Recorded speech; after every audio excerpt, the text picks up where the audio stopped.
가정용 전기요금 동결 소식에 이어서 통신요금 인하 소식까지 전해드렸는데요. 월요일에는 공매도 금지 조치 있었고요. 어제는 일회용품 규제 백지화도 발표됐습니다. 정말 하나하나 다 굵직한 정책들인데 예고도 없이 쏟아지고 있어서 내년 총선을 앞두고 포퓰리즘성 공약 남발이 아니냐 이런 비판도 나옵니다. 경제부 조은정 기자와 알아보겠습니다. 안녕하세요. 네. 네, 정말 하루가 멀다 하고 이 정책들이 쏟아지고 있는데 일단 좀 하나하나 짚고 가볼까요?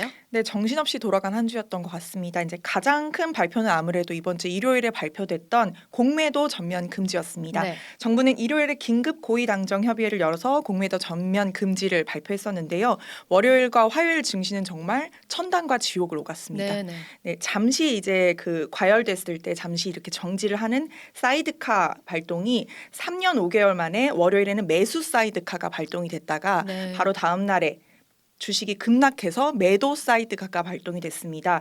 2001년 사이드카 제도가 도입된 이래로 이렇게 이틀 연속으로 다른 사이드카 발동은 처음입니다. 아. 네, 특히 주가 평가를 두고 논란이 많았던 2차 전지 종목들이 많이 날뛰었는데요. 예. 다행히도 오늘은 좀 어제보다는 낙폭이 줄어서 숨고르기에 들어간 모습입니다. 네. 이제 전문가들은 공매도 금지를 둘러싼 이런 기대감과 실망감 등의 여진이 지속되면서 2차 전지주를 중심으로 해서 당분간은 주식시장이 좀 출렁거릴 걸로 보고 있습니다. 근데 공매도 규제를 할 거라는 기미가 좀 있긴 했지만 이렇게 바로 전면 금지에 들어갈 거라는 건 금융권도 예상을 못하지 않았나요?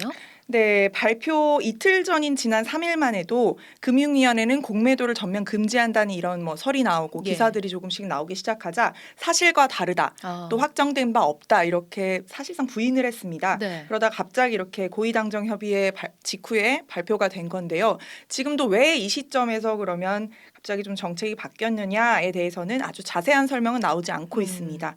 전문가들은 좀 쇼크 요법이 아니냐 이렇게 보고 있습니다. 쇼크 요법이요. 예, 지금이 마치 대통령 선거를 앞두고 대선 후보들이 이제 지지율을 끌어올리기 위해서 파격적인 공약을 내놓는 듯한 그런 상황을 아. 연상시킨다는 거죠. 예. 그렇기 때문에 지금 강서구 청장 선거 이후에 어떤 위기를 느낀 여당이 총선용 선심수기형 이런 정책들을 정부 여당이 쏟아내고 있는 것 아니냐 이런 비판들도 또 네. 시선들도 나오고 있는 겁니다. 네.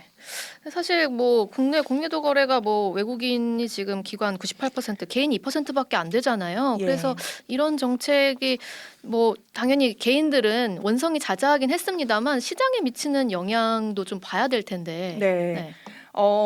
말씀하시는 것처럼 이건 좀 우리 이런 외국인들의 공매도 장난에 우리 개미들만 좀 손해를 보는 것 아니냐는 원성이 자자했던 것도 사실입니다. 하지만 정부가 과연 불법 공매도에 대한 어떤 적발을 제대로 하고 네. 처벌을 제대로 해왔느냐, 또 개인에게 불리한 이런 현행 제도를 개선하기 위해서 얼마나 노력을 기울였느냐 이런 부분은 의문이 남습니다. 이렇게 이제 완전 전면 금지 카드를 너무 갑작스럽게 써버린 네. 것 아니냐라는 시선도 있고요.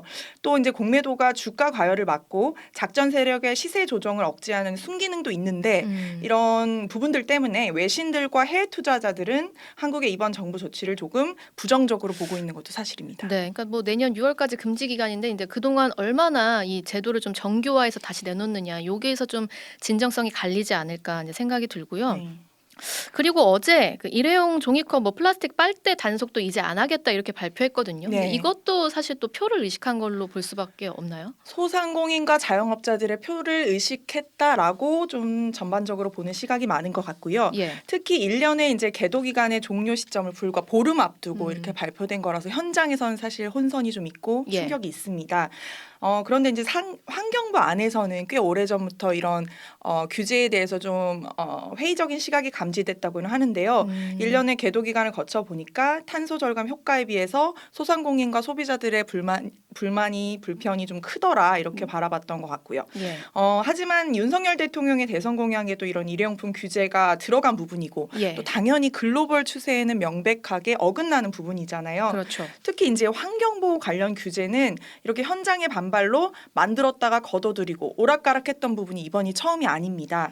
예전에 일회용 일회용 컵 보증금 제도 이것도 시범 운영 단계에서 폐지가 됐었고요. 또 이제 포장 쓰레기 줄이겠다면서 이게 묶음 상품 판매를 금지한 적이 있었거든요. 예. 예, 그것도 소비자들 반발로 폐지됐었습니다. 이런 패턴이 반복되면 현장 혼란은 물론이고 정책의 신뢰도가 당연히 추락할 수밖에 없고요. 또 네. 예산은 또 예산대로 들어갑니다.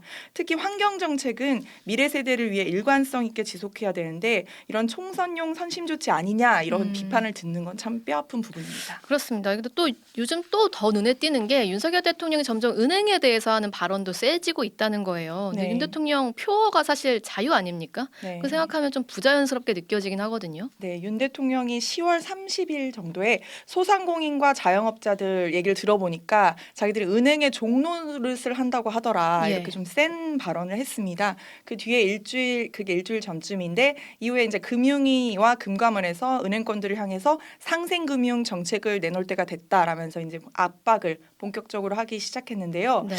은행권이 그동안 이제 고금리 체계에서 이익을 본 것은 맞는데 이게 얼마나 이제 좀 디테일하게 들여다보고 은행권에 요구를 하고 있는지는 지금 좀 의문이 남습니다. 예. 지금 가계부채 상황이 너무 심각하잖아요. 그렇죠. 한국 경제의 뇌관이라고도 볼 수가 있는데 상생 압박이 시작되면서 어제자로 주택담보대출 금리가 좀 내렸거든요.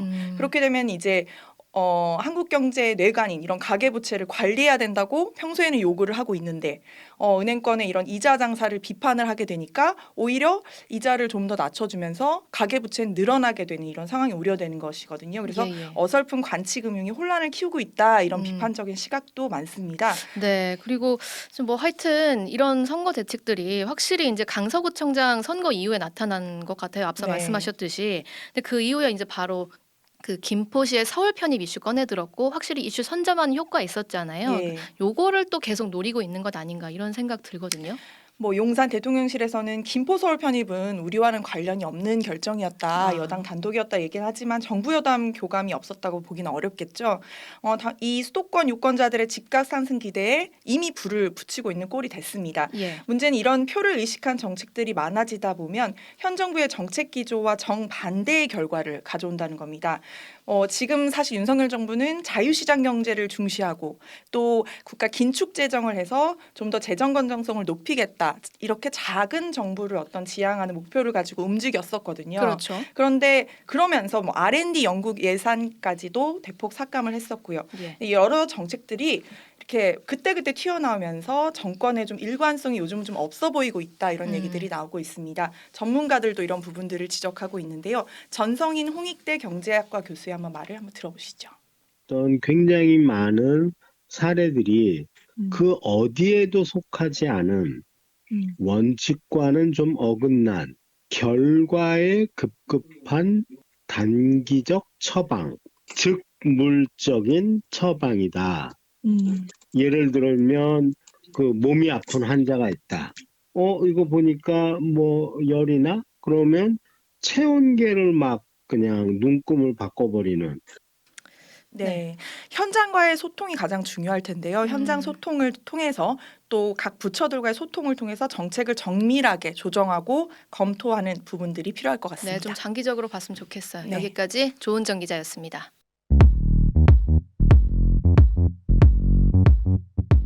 오늘 하루 뉴스 맥락 정다운의 뉴스톡이면 됩니다. 유튜브 노컷 채널 알림 설정하시면 매일 오후 5시 30분 실시간 참여하실 수 있습니다.